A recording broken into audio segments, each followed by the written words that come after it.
Olá, que alegria poder estar novamente com você, né? Essa nossa terceira aula do nosso curso Acolhendo, Entendendo e Ensinando a Criança. Temos lançado uma nova visão, um novo olhar sobre esse universo da criança. Temos pensado questões bastante sérias e muito significativas nesse universo do cuidado, com esse ser que é tão frágil e que precisa de tanto cuidado, de tanto acolhimento e de tanto amor.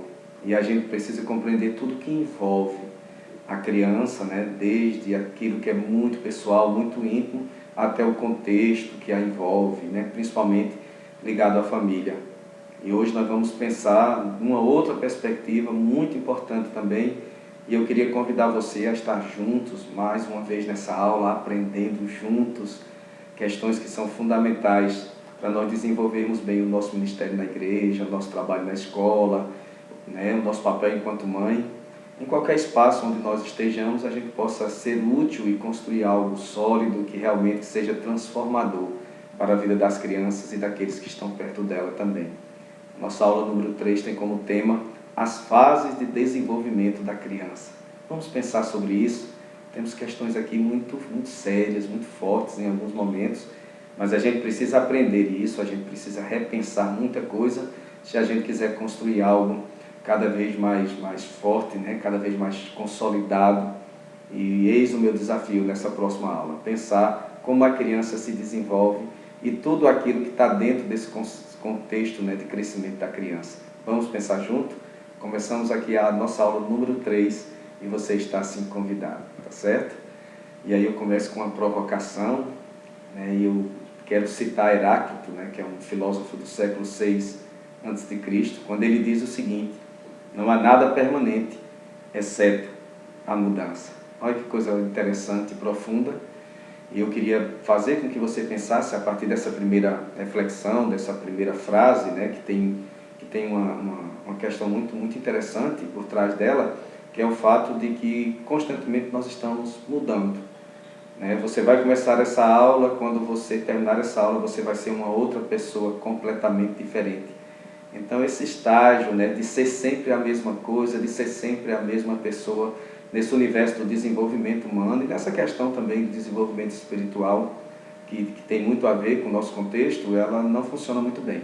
Então, pensa dessa forma, que eu preciso mudar a minha percepção de mundo, eu preciso mudar a minha relação com Deus, eu preciso mudar o olhar sobre a criança e sobre a família, e eu preciso mudar esse olhar sobre mim mesmo. Nós vamos estar sempre mudando a partir de cada segundo, a partir de cada momento que a gente vive nessa terra aqui, né? Se é assim comigo, com você, não é diferente, tá bom? Então a mudança é constante, nada é constantemente a mesma coisa. Estamos num processo de evolução constante, eu espero que sim. Alguns até evoluem um pouco, mas eu quero que você evolua e que você mude junto com tudo aquilo que você tem aprendido. E aí eu coloco mais uma pontuação importante aqui. Para um mundo em constante transformação, pensaremos a criança que se estabiliza e muda constantemente, né? Que eis aí a razão da nossa aula. A criança se estabiliza por um determinado período, mas como ela vive constantes mudanças físicas, né, cognitivas, psicológicas, familiares, contextuais, o tempo todo ela está mudando também. As fases que nós vamos estudar daqui a pouquinho, elas falam muito sobre alguns processos que até se estabilizam, mas com relação a tudo aquilo que envolve a criança, a mudança ela é constante e a gente precisa refletir sobre as mais diversas mudanças, tá? Quais os objetivos da nossa aula de hoje? Primeiro, falar um pouco da história da infância. A gente vai pensar um pouco como é que foi o transcorrer do entendimento sobre a criança, um pouco de história, para você aí juntar um pouco mais de conhecimento, que eu considero também muito importante. Refletiremos também sobre o desenvolvimento da criança em suas várias fases, né? Desde a geração no útero, né? Desde esse período pré-natal até a terceira infância, que aí a faixa etária de 11 anos. Então a gente vai pensar como tudo acontece nesse período também, né? E você tem aí o seu e-book, né, que vai ajudar muito você a compreender todas essas dimensões do desenvolvimento da criança, tá? Pensar também como se dá o desenvolvimento físico, cognitivo e psicossocial. Como é essa questão biológica? Como é que se dá essa questão do desenvolvimento da cognição da criança? Como é que dá esse desenvolvimento psicológico, mental, né, e social de tudo que envolve a criança. Então, a gente precisa pensar essas coisas também, porque você vai elaborar um projeto. Pensar um projeto sem pensar isso, não tem como ter sustentação em si mesmo, né? Vamos pensar também que tipo de adulto a criança vai se tornar a partir das suas experiências nessa etapa de vida. Tudo que nós vivemos hoje na infância, tudo que aprendemos na infância, tudo que é internalizado, todas as vivências, experiências, sejam boas ou ruins, vai fazer parte da nossa vida adulta. Então a gente também precisa entender isso, tá? Espiritualmente, como a Bíblia trata essas questões da infância e do desenvolvimento da criança. Já estudamos muitas questões, já falamos sobre muita coisa, mas a gente sempre vai estar trazendo um elemento novo para você pensar também, tá? Existem estágios da fé para serem desenvolvidos pela criança? Eu acredito que sim. E tem um teórico, né, chamado James Fowler, que fala muito sobre isso, sobre os estágios da fé. Você já pode ler no seu e-book, que com certeza trará um pouco mais até de sustentação para aquilo que eu vou falar hoje, tá? E qual a importância, pastor Demetrios, da figura materna no processo de desenvolvimento da criança e da sua personalidade? Você vai perceber que esse primeiro vínculo, que é realizado com a mãe, ele traz benefícios muito grandes quando esse vínculo afetivo é bom, é construtivo, é constitutivo. Mas quando esse vínculo, né, esse vínculo materno, desde o início do pré-natal, lá no útero, ele vai se desenvolvendo de forma ruim, né, vai gerar muitos malefícios na fase de infância da criança, mas como essas coisas ficam também no inconsciente, quando ela se torna uma pessoa adulta, isso também vai aflorar de alguma forma. Então, precisamos, como eu já disse anteriormente, cuidar da nossa criança ainda no útero, para que a gente possa desenvolver uma criança saudável, um adolescente que vai desenvolver de forma madura e um adulto que vai desenvolver de forma equilibrada e saudável também, ok? Então, esses são os nossos objetivos e eu trago agora uma reflexão bíblica muito importante também, que eu acho que a gente precisa se tornar cada vez mais maduro, né, mais sério, construir a partir dos conhecimentos que a gente tem. A Bíblia é a nossa fonte maior de tudo, a nossa regra de fé e prática, mas a gente precisa somar a tudo isso outros conhecimentos. Não que a Bíblia precise de outras referências, mas quanto mais nós expandimos o nosso conhecimento, mais nós nos tornamos profissionais capacitados para lidar com a criança ou qualquer outra área da nossa vida. E Lucas, capítulo 16, versículo 8 diz: o Senhor elogiou o administrador desonesto, porque agiu astutamente. Pois os filhos deste mundo são mais astutos ou prudentes, como diz algumas traduções, no trato entre si, do que os filhos da luz. O que é que eu quero dizer com isso, né? O que é que esse texto fala para nós?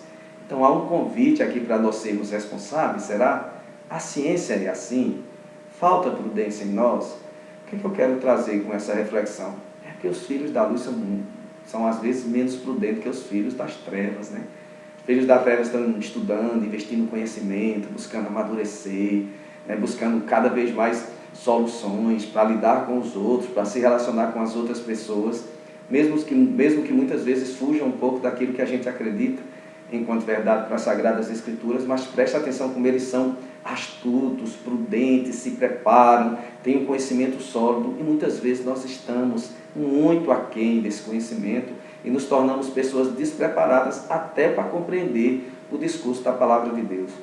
Então, por favor, tá? Investigue, estude, faça exegese dos textos, faça uma hermenêutica madura, para que a gente não esteja aí ensinando coisas para as crianças que a Palavra de Deus nunca diz, porque para o adulto a gente já escuta isso praticamente todos os dias, nas reflexões que a gente escuta nas nossas igrejas, nas redes sociais, as inúmeras mensagens que não tem nenhum tipo, né, de segurança, né, nem relação com aquilo que a Bíblia ensina, tá bom? Então, muito cuidado com aquilo que você aprende também, ok? Então, vamos para um pequeno resumo dessa história da infância. Segundo o Rei Wood, tá, a fascinação pelos anos de infância é um fenômeno relativamente recente. Então, tudo que se trata do universo da criança ainda é muito novo.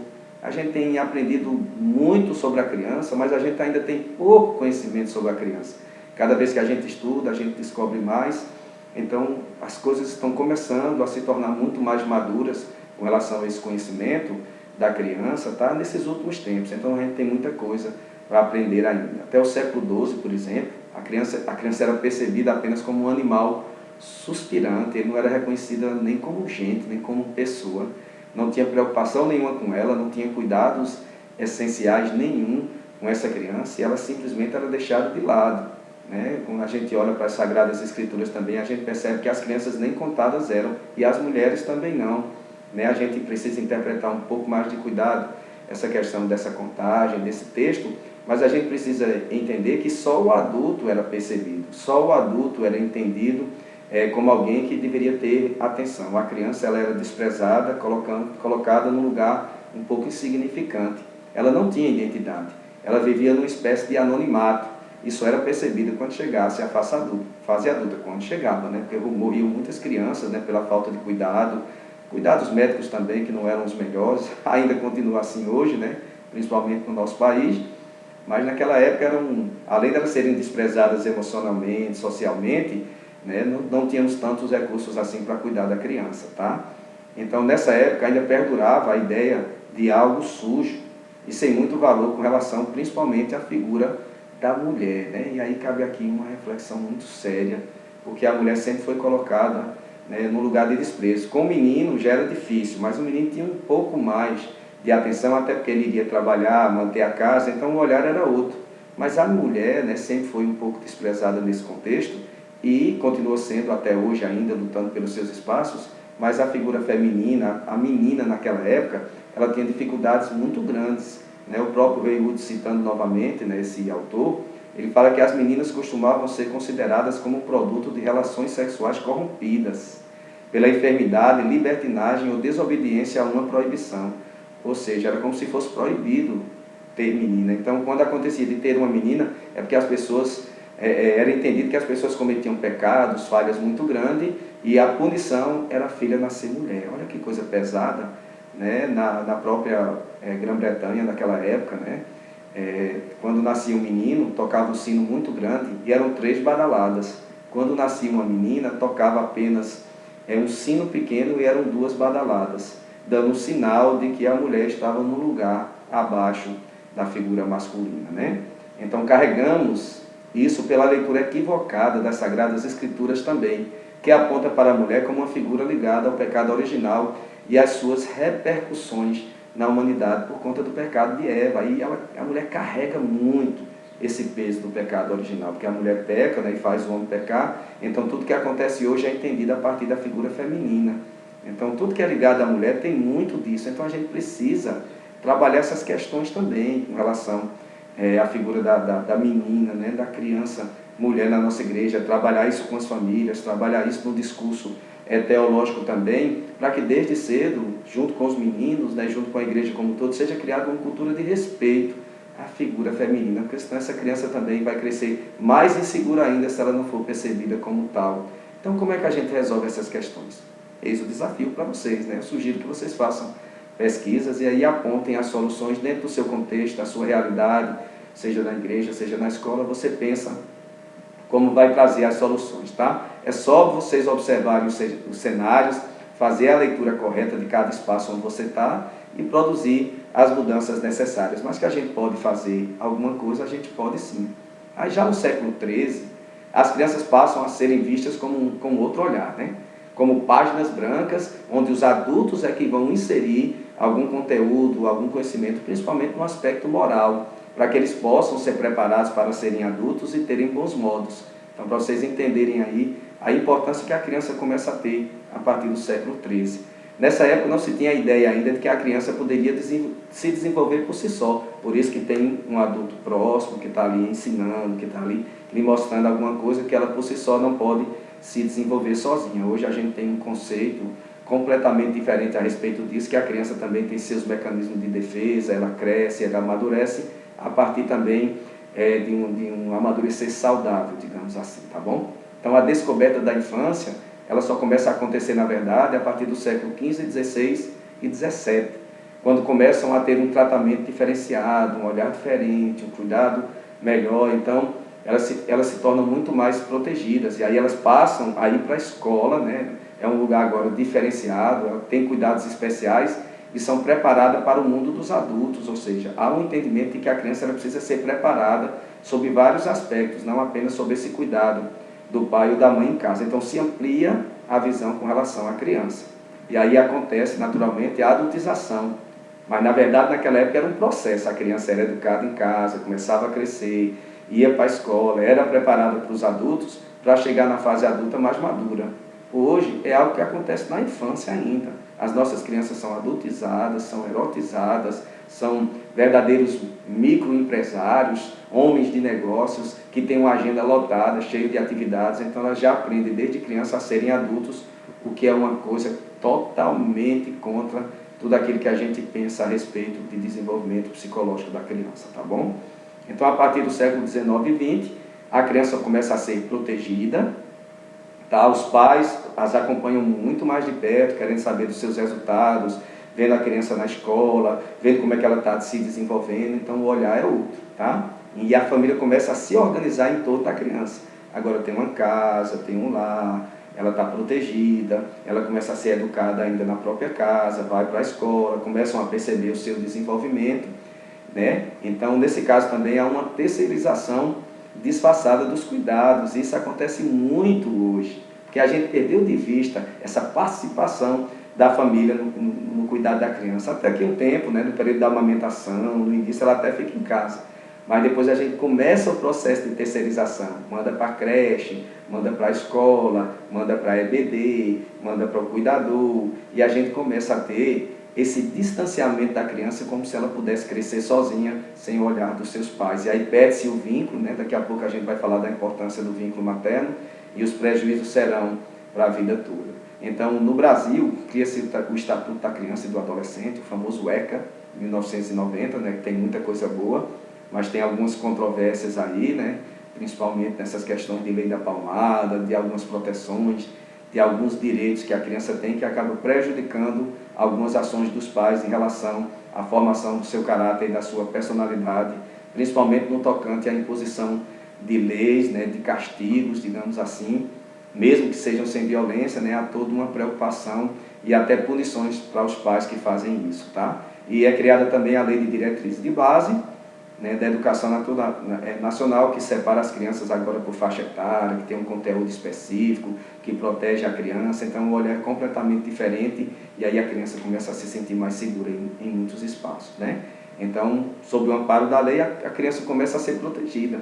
Aí ela fica no âmbito da família e agora ela passa, em muitos casos, em muitas famílias, a ser violentada, abusada sexualmente, muitas faltas de cuidado. E a gente percebe que a coisa não evoluiu tanto como a gente imagina que evoluiu, tá? E aí essas leis funcionam, você acha? Na prática as coisas realmente acontecem? Temos discutido isso em nossas igrejas, por exemplo? Eu acredito que não, mas é uma discussão que precisa ser feita no ambiente onde você está trabalhando e se desenvolvendo também enquanto profissional, tá? Então, vamos falar um pouquinho sobre o desenvolvimento da criança agora? O que é desenvolvimento humano, afinal, Demetrios? Segundo Papalha Olds e Feldman, o desenvolvimento humano é o estudo dos processos de mudança e estabilidade ao longo do ciclo de vida humano.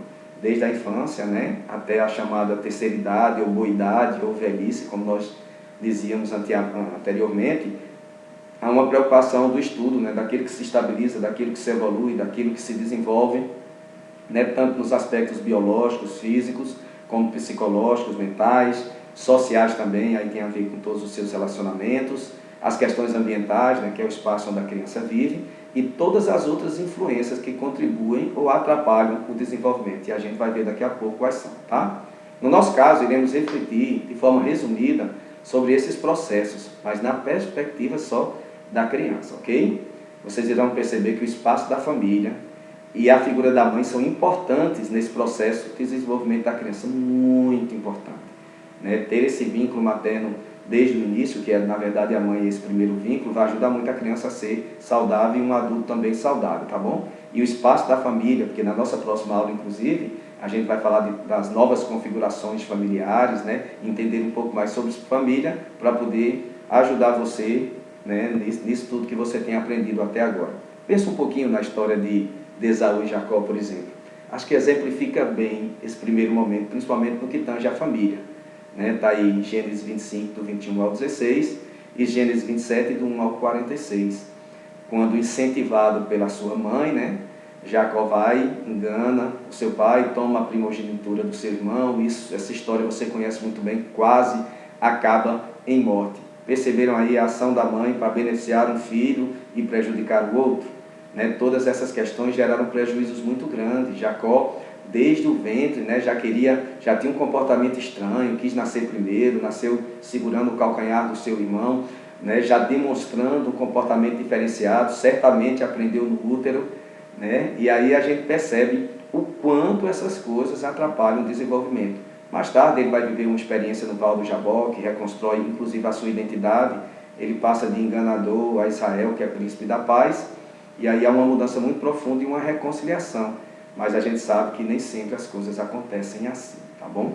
Então pensa isso agora, que é importante, tá?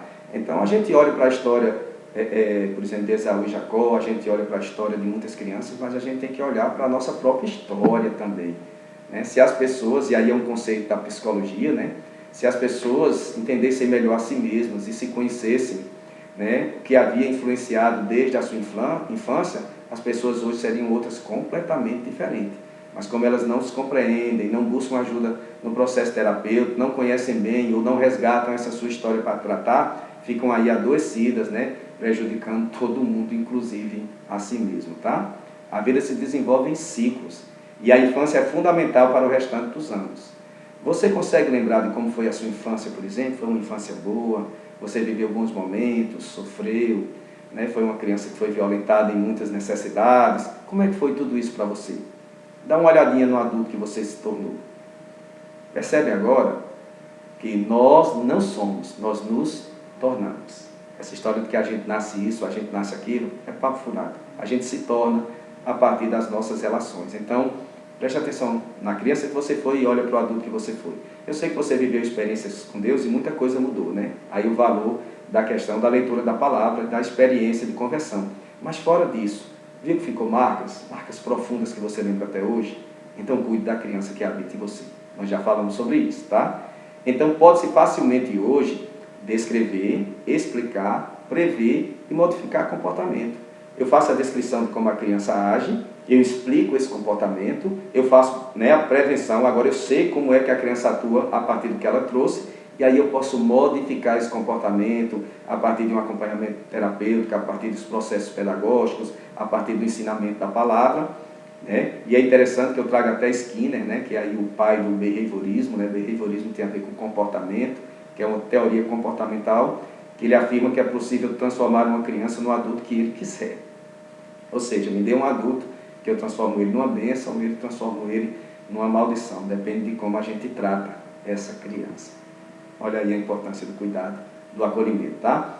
A criança, na verdade, ela precisa ser pensada no aspecto do desenvolvimento físico, e aí vem corpo, cérebro, suas habilidades motoras, a questão do cognitivo, aprendizagem, atenção, linguagem, criatividade, das questões também psicossociais, né, que são as relações sociais, como família, escola e outros espaços, e as repercussões nas suas emoções de tudo isso que envolve a criança, tá? Aí eu fiz uma pequena relação aqui para você entender.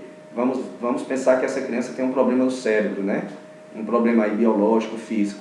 Naturalmente vai afetar o seu desempenho na escola, ele vai ter um mau desempenho. Quando ele tem esse desempenho, ele vai ter dificuldade de relacionamento, porque as outras crianças vão estar com nota boa, ele vai se sentir constrangido, vai ficar ali com vergonha, e naturalmente ele vai acabar se isolando emocionalmente, né? Aí é o perigo de todas essas questões. Então, como a aprendizagem não acontece, tem repercussão em todas as outras áreas. Agora, soma tudo isso uma família disfuncional, e se essa criança estiver vivendo um tempo de crise na sua casa, como por exemplo desemprego, fome e outras questões, como é que essa criança chega na EBD, por exemplo? Já percebeu que muitas crianças chegam em situações bem complicadas? Ou então na sala de aula da escola onde você ensina? Percebe agora a importância do acolher e entender? A gente está falando de acolhimento e entender essa criança desde o primeiro momento. Se você não fizer essa leitura de todos esses aspectos, a gente não consegue desenvolver um bom trabalho, tá?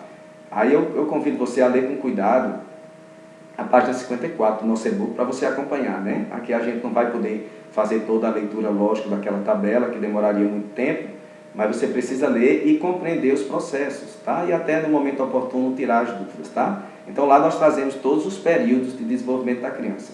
desde o período pré-natal até a terceira infância, que está aí até os 11 anos aproximadamente. Tá? Então prestem atenção também nas influências que podem contribuir ou não para o desenvolvimento da criança, como a hereditariedade, que é a parte que vem a partir, né, das doenças e dos problemas que os nossos familiares têm, principalmente pais e avós, que isso é transmitido através dos nossos genes, e aí também do ambiente, que é outro aspecto também que contribui muito, que influencia muito, que é o ambiente interno, que são as experiências da criança, e também o ambiente externo, família, escola, igreja, tudo isso interfere muito no desenvolvimento da criança. A condição socioeconômica da criança, se ela está passando necessidade, se os pais estão desempregados, né, o que é que está acontecendo nesse lar. A questão de raça e etnia, né, a gente sabe muito bem que algumas raças, tribos e outros lugares, as crianças também não têm muita cultura, não tem muito espaço para aprendizagem, tudo isso conta também. E o contexto histórico, que é o momento atual, por exemplo, a gente está vivendo um momento de pandemia, que está deixando adultos, crianças, adolescentes, né, todos nós mais ansiosos, e a criança também tem sentido os impactos. Então, o contexto histórico, o momento atual, também deve ser levado em consideração quando a gente pensa em um projeto de cuidado. Nas nossas igrejas e nossas escolas temos todas essas realidades, tudo misturado, né? Tudo está junto, né? As diferenças são absurdas, né? Imagina aí uma criança de uma escola particular que tem tudo, né? Que tem alimento, que tem roupa, que tem bom estudo, que tem cuidado, pelo menos, né? A gente pensa dessa forma, mas muitas crianças também têm problemas sérios em casa. Não estou falando só de condições financeiras, mas às vezes tem um aspecto aí que ajuda muito, que é um bom espaço para a aprendizagem, tá certo?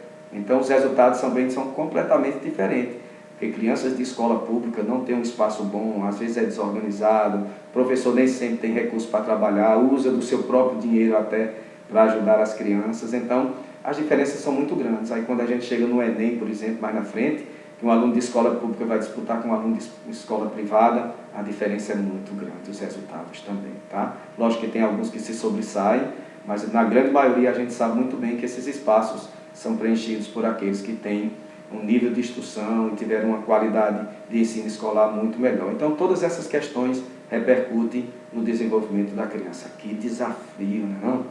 Pensa aí em tudo isso, tá bom, para a gente dar continuidade, tá? Então quais as teorias de desenvolvimento da criança? Uma pincelada rápida, né? Você se aprofunda no material e nos livros aí que eu indico na bibliografia, tá bom? E aí eu convido você para ver novamente a tabela, na página 56 do nosso e-book, e aqui eu trago um pequeno resumo, tá? E aí vem a figura de Freud, né, que é considerado aí o pai da psicanálise.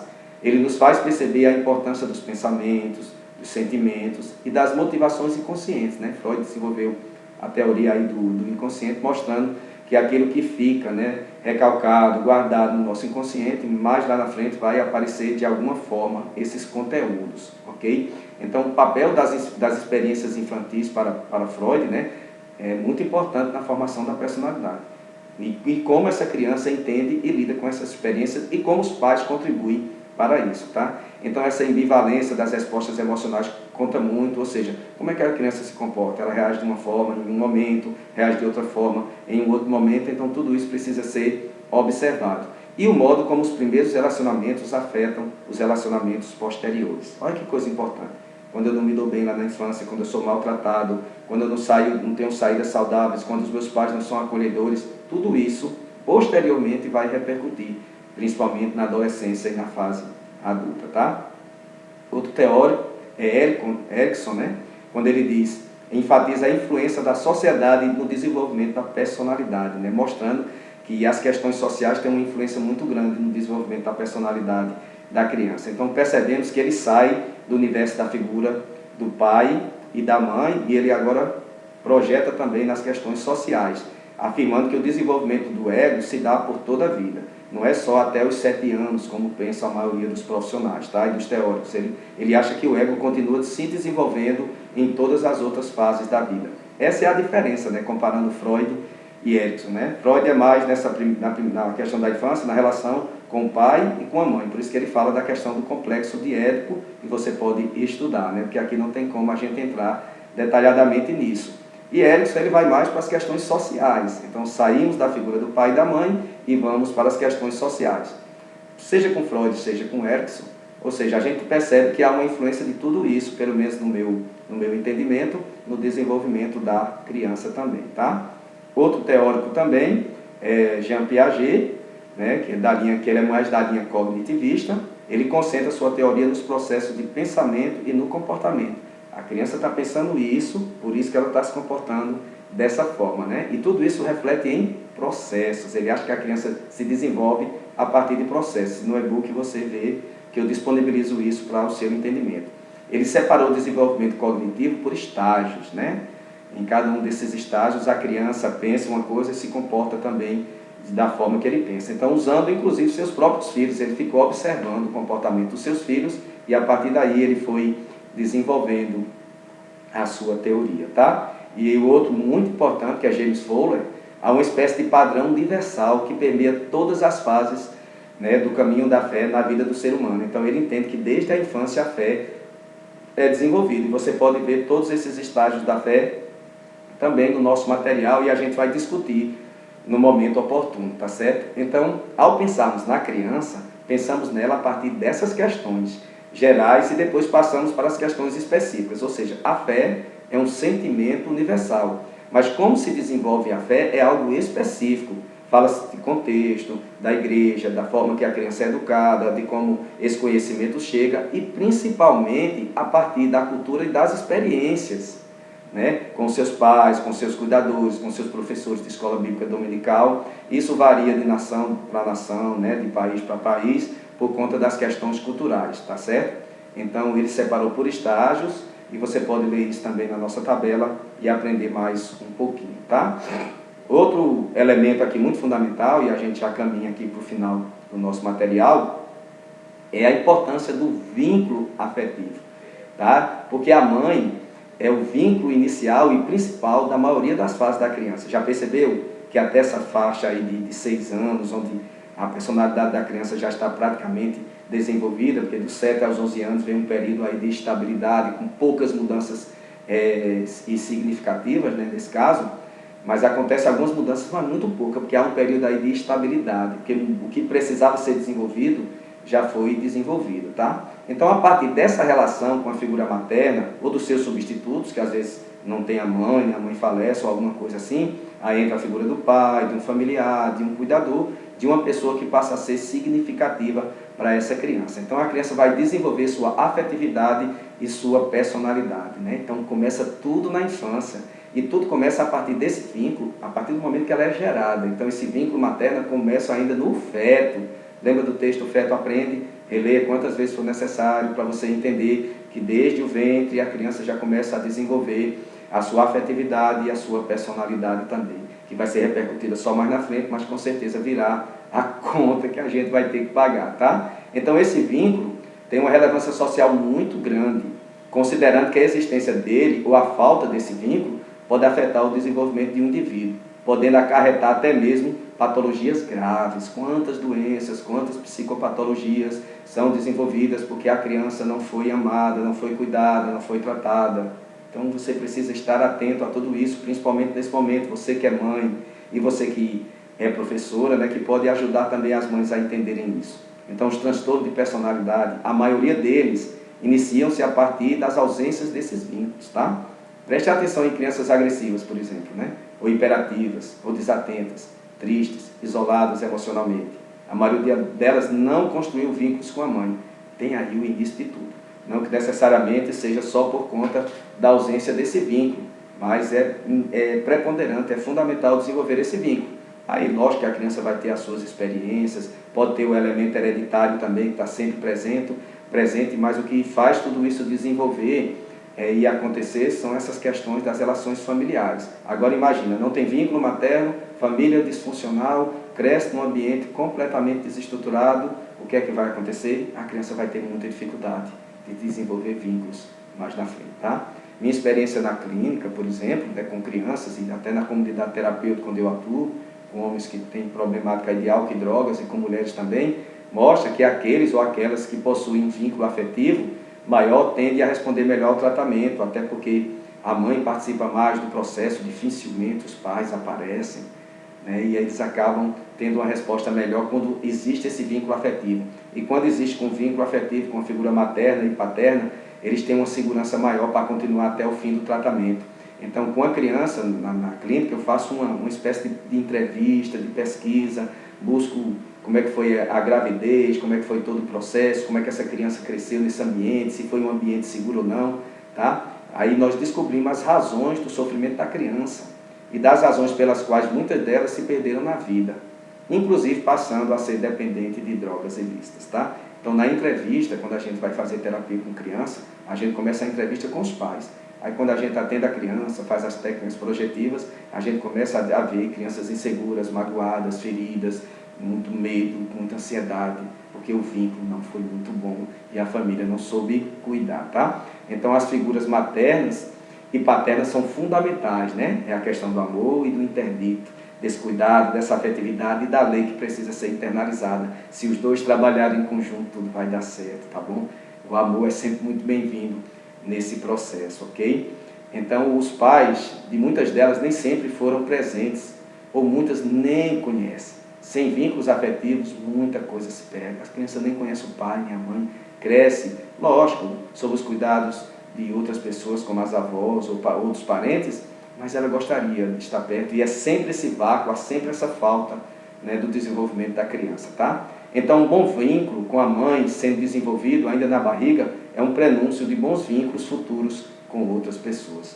Para o Winnicott, um dos teóricos do desenvolvimento infantil mais importantes e influentes, é preciso haver uma integração entre mãe e bebê, que inclua cuidados físicos e emocionais, mas tudo dado na medida certa, tá? E a importância da frustração, quando precisar frustrar a criança, não dar o que ela precisa, faça isso, é constitutivo, senão essa criança vai crescer sem a internalização da lei e achando que pode todas as coisas, então é um problema, tá? Outro teórico muito importante foi Bowlby, que desenvolveu a teoria do apego.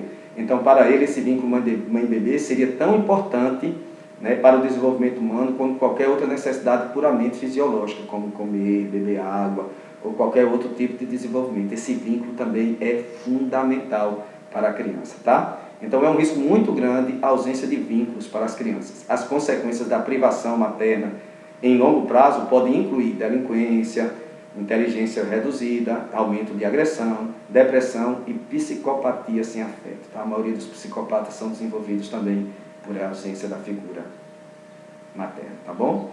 Olhe para as suas crianças, por favor, como elas estão. Já parou para pensar que aí ao seu lado, na sua igreja, na sua escola, pode ter o próximo psicopata, o próximo serial killer? Isso é muito sério, a gente precisa pensar, tá? Então, quando a Bíblia diz, para nós finalizarmos aqui, né? Instrua a criança segundo os objetivos que você tem para ela, e mesmo com o passar dos anos, não se desviará deles. Olha que coisa linda, a Bíblia é extraordinária. Então, ensina a criança, mas conceda-lhe vínculos, tá? Aí você inclui nesse pacote amor, afetividade, o interesse pelas coisas simples da criança, o tempo quantitativo e qualitativo, os vínculos afetivos e o acolhimento, tá bom? Se você fizer tudo isso, você vai ter uma criança saudável sempre, tá bom? Então, fora dessa realidade, tudo que você ensinar não terá muita sustentação, porque falar de amor sem dar amor é complicado. Falar de Deus sem mostrar Deus através do nosso exemplo é complicadíssimo. Então, a criança só vai entender o que você fala sobre Deus, por exemplo, se você for parecido com Ele. Eis a força do exemplo, ok? Finalizando aqui a nossa aula, para que os bebês se convertam finalmente em adultos saudáveis, em indivíduos independentes, mas socialmente preocupados, dependem totalmente de que lhes seja dado um bom princípio, o qual está assegurado na natureza pela existência de um vínculo entre mãe e seu bebê. Amor é o nome desse vínculo. Se a gente der amor, e nunca é demais dar amor, pode ter certeza que essa criança vai se desenvolver de uma forma muito especial, ok? Então a gente aqui caminha para o final da nossa aula com essa imagem extraordinária, que mostra ali a criança, né, num processo regressivo. Eu vou explicar para você, a mãe dela faleceu, né? E ela se deitou ali, como se sentisse falta da mãe, né? Tem umas coisas aí que a gente vai pensar, mas só na nossa discussão em grupo, tá? Tem coisas muito profundas que a gente precisa pensar, ok? E eu termino com essa imagem para que você pense na importância dessa criança. A mãe faleceu, mas ela continua vivendo como se a mãe estivesse viva. Isso é a prova de que foi amada, desejada e cuidada, tá bom?